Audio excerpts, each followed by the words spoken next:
नमस्कार दोस्तों, मैं आशीष कुमार तिवारी। दोस्तों, मैं मानता हूं कि आपने अपनी जिंदगी में कुछ विपत्तियां देखी होंगी, कुछ दुख झेले होंगे, थोड़ा संघर्ष किया होगा। लेकिन मैं पूरे विश्वास के साथ आपसे एक बात कह रहा हूं कि आज की इस कहानी को सुनने के बाद आप ये एहसास करेंगे कि हम सब की विपत्तियां, हम सब के दुख बहुत छोटे हैं।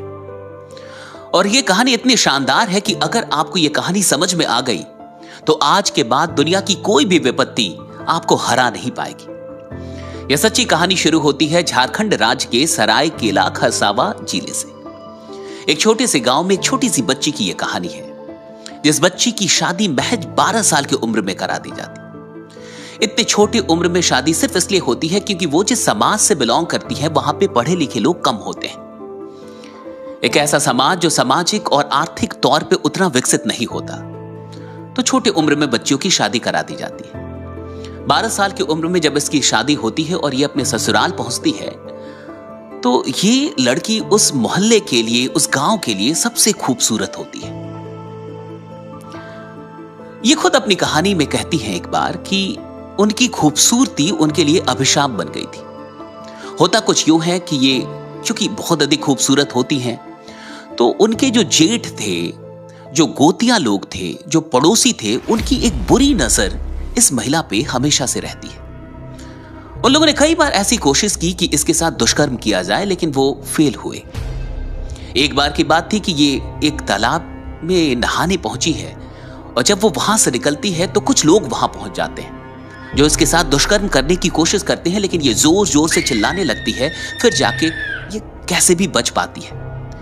लेकिन इन सारी घटनाओं में एक बात हो रही होती है कि वो जो कुछ लोग थे जिनकी बुरी नजर इस महिला के ऊपर होती है, उनके अंदर बदला लेने की एक भावना पैदा हो जाती है और वो लोग सोचते हैं कि इस महिला से कैसे भी बदला लेना है। वो इसके पीछे कहीं ना कहीं कुछ साजिश कर रहे थे, लेकिन इस महिला को कुछ पता नहीं था। उनके बच्चे थे छोटे छोटे, वो इस महिला के पास आते थे, वो कहते थे चाची कुछ खाने को दे दो, और ये बेचारी कुछ ना कुछ खाने को दे देती थी। लेकिन एक दिन सब कुछ सही चल रहा था और फिर कहानी पहुंचती है 1995 में, यानी शादी के कई वर्षों के बाद।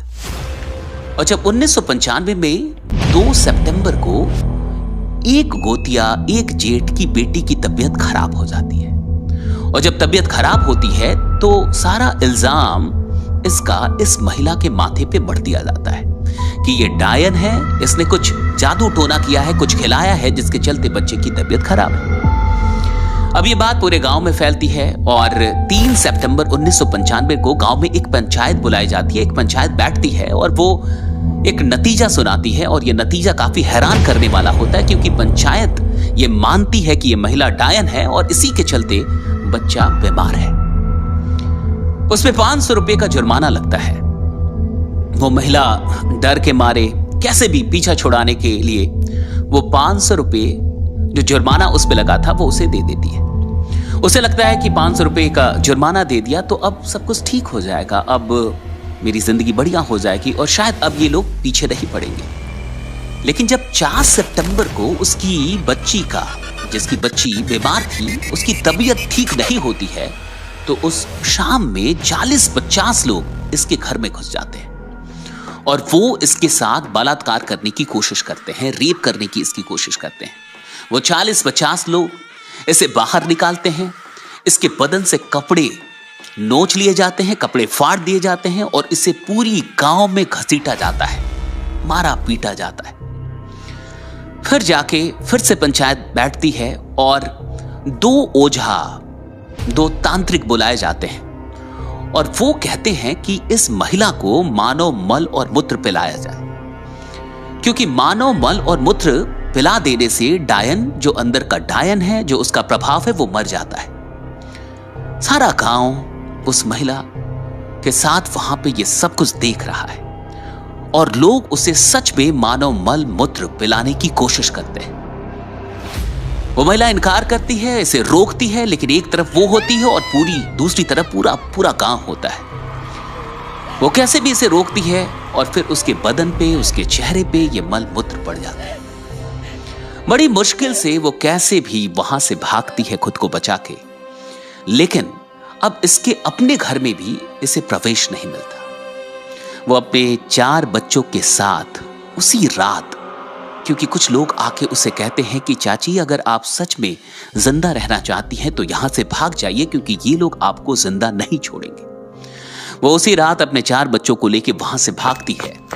भागते भागते सबसे पहले वो विधायक के पास पहुंचती है, जो उस वक्त के वहां पे विधायक थे, लेकिन उनसे कोई सहायता नहीं मिलती।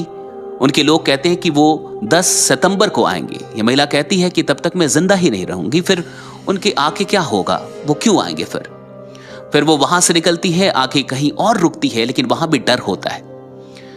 फिर फाइनली उसे अपने घर जाना पड़ता है। खरकई नदी, रात में उस नदी को पार करके वो अपने 4 बच्चों के साथ अपने घर पहुंचती है, अपने भाई के घर। वहां जब ये सारी घटना उसके भाई और उसकी मां को पता चलता है तो मां को सदमा लगता है, और इस सदमे के चलते नवंबर 1995 में मां का देहांत हो जाता है। जब मां भी नहीं रहती तो अब उसके लिए उस घर में भी रहना मुश्किल भरा हो गया था।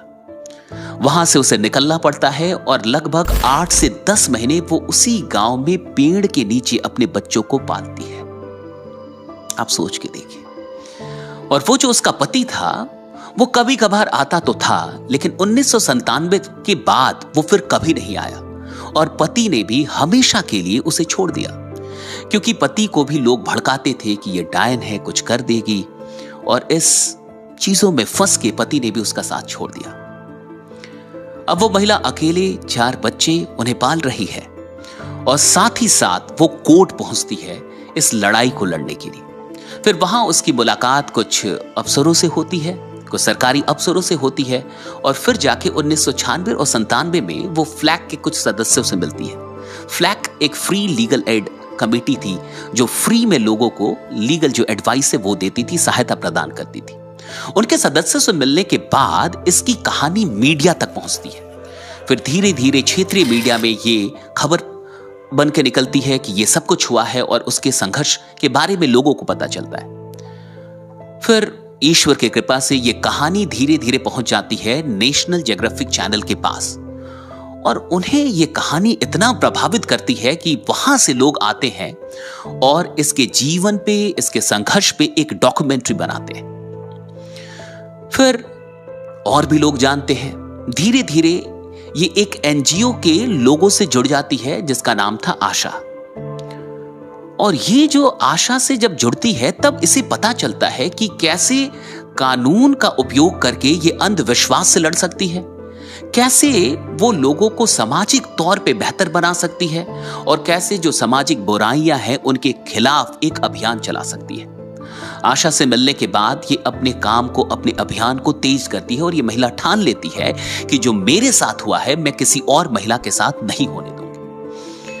और फिर जब भी उसे पता चलता है कि झारखंड में कहीं भी किसी भी महिला को प्रताड़ित किया जा रहा है डायन बता के, वो वहां पहुंच जाती है अपने लोगों के साथ, और ऐसे कई महिलाओं का रेस्क्यू कराती है। आपको जान के हैरानी होगी, इस महिला ने लगभग 127-28 महिलाओं की जिंदगी बचाई, उन्हें रेस्क्यू कराया, जिन्हें मार दिया जाता उनकी जिंदगी बचाई। और इसी तरीके से उसका अभियान आगे बढ़ता है, और भी वो काम करती है, और करीबन 500 महिलाओं की जिंदगी में रोशनी बिखेरती है। उन्हें ना सिर्फ रेस्क्यू कराती है, बल्कि उन्हें स्वरोजगार से जोड़ती है। उन्हें सिलाई, बुनाई, हस्तकला, शिल्पकला, ऐसे और भी कई कामों की ट्रेनिंग दी जाती है, और उनकी जिंदगी को बेहतर बनाने का यह काम महिला करती है। ये बात झारखंड राज्य तक पहुंचती है, राज्य से भी उसे सम्मानित किया जाता है। लेकिन सबसे बड़ी खबर तब आती है जब 2021 में इसे दिल्ली से एक कॉल आता है, और इसे कहा जाता है कि मैम, क्या आप छुटनी देवी बोल रही हैं? ये बोलती, हाँ जी, आपका नाम सेलेक्ट किया गया है पद्मश्री के लिए। और 2021 में भारत सरकार छुटनी देवी को पद्मश्री देती है। दोस्तों सोच के देखिए, एक ऐसी महिला जिसे डायन कह के उसके गांव से निकाल दिया गया, उसके घर से निकाल दिया गया, जिसने 8-10 महीनों तक पेड़ के नीचे अपने बच्चों को पाला, और इतने बड़े रिजेक्शन के बाद, सोशल रिजेक्शन इसे कहिए, सोशल रिजेक्शन के बाद एक आम आदमी सच में आत्महत्या कर लेता, एक आम आदमी सच में डिप्रेशन में चला जाता। लेकिन इस महिला को देखिए, ये ना सिर्फ अपने बच्चों को पालती है, बड़ा करती है, उन्हें शिक्षित करती है, उन्हें पढ़ाती भी है, बल्कि समाज में कई महिलाओं की जिंदगी बचाने का जरिया बनती है।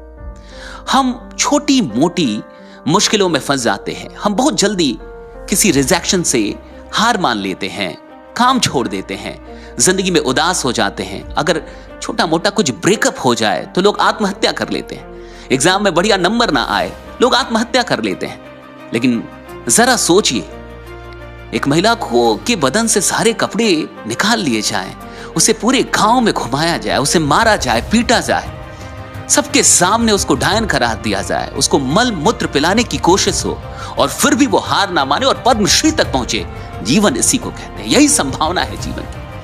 आज आपके साथ क्या हो रहा है मायने ये नहीं रखता, आपका नजरिया क्या है, आप किस तरीके से इन घटनाओं को देखते हैं। विपत्तियां इंसान को कमजोर बनाने के लिए नहीं आती, वो तो आपके जीवन को एक नया उद्देश्य देने के लिए आती है। छुटनी देवी एक ऐसा नाम है जिसे आप सबको जानना चाहिए, और मैं आपसे रिक्वेस्ट करूंगा कि इस कहानी को अपने सारे दोस्तों तक पहुंचाइए, इस पूरे देश तक पहुंचाइए। ये हमारे रियल हीरो हैं, इस देश के रियल हीरो छुटनी देवी जैसे लोग हैं जो सच में हमें प्रेरणा देते हैं हार ना मानने की। और चाहे पूरा समाज, पूरा गांव और बल्कि अपना परिवार ही क्यों ना रिजेक्ट कर दे, फिर भी हम कुछ बड़ा करके दिखा सकते हैं। और सच में एक दिन ऐसे लोगों को अफसोस होगा कि उन्होंने किस पे शक किया था, किसको रिजेक्ट किया था। आज छुटनी देवी 2021 में जब इन्हें पद्मश्री मिला तो कई लोग आए, कई लोगों ने इनसे पूछा कि अब आगे आप क्या करेंगी। इन्होंने कहा कि मेरा अभियान आजीवन चलता रहेगा, मतलब मरते दम तक चलता रहेगा, और